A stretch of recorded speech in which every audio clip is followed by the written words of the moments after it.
பாருங்கள் நண்பர்களே, இப்போ எங்கே இருக்கோம்னா பத்து வேலையில் தான் இருக்கும். பாருங்க, 2வது தண்ணி வச்சு மருந்து வச்சாச்சு. சாட்டினங்கீரையெல்லாம் பிடுங்கிட்டுருக்காங்க.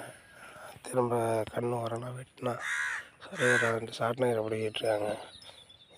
பிடிக்கிட்டு மருந்து வச்சு பார் கட்டினா திரும்ப கண்ணுக்கு வைக்கிற மருந்து கண்ணுக்கு எடுக்கும். என்னென்னா சாட்டினங்கீரை சாப்பிட்றோம். அதனால் சாட்டினங்கீரை இருந்தாலும் பூச்சி புழு வைக்கும். அதனால் நம்ம பாதிப்பு இல்லாமல் அப்போ தான் கலப்பலாம். செடியும் நல்லா உயர்ந்து சரன்னு வைக்கிற உரமும் கரெக்டாக எடுக்கும். நல்லா பாருங்கள், எடுக்கிற ஆள் உரம் பாருங்கள்.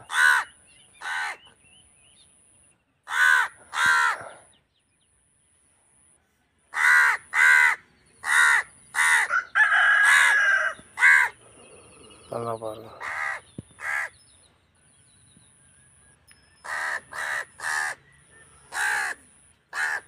பருத்தி பிடிக்கணும் மறந்துடாமல் லைக் பண்ணுங்கள், ஷேர் பண்ணுங்கள் மறந்துடாமல் கமெண்ட் பண்ணுங்கள், சப்ஸ்கிரைப் பண்ணுங்கள். அடுத்த வீடியோவில் சந்திப்போம். நன்றி, வணக்கம்.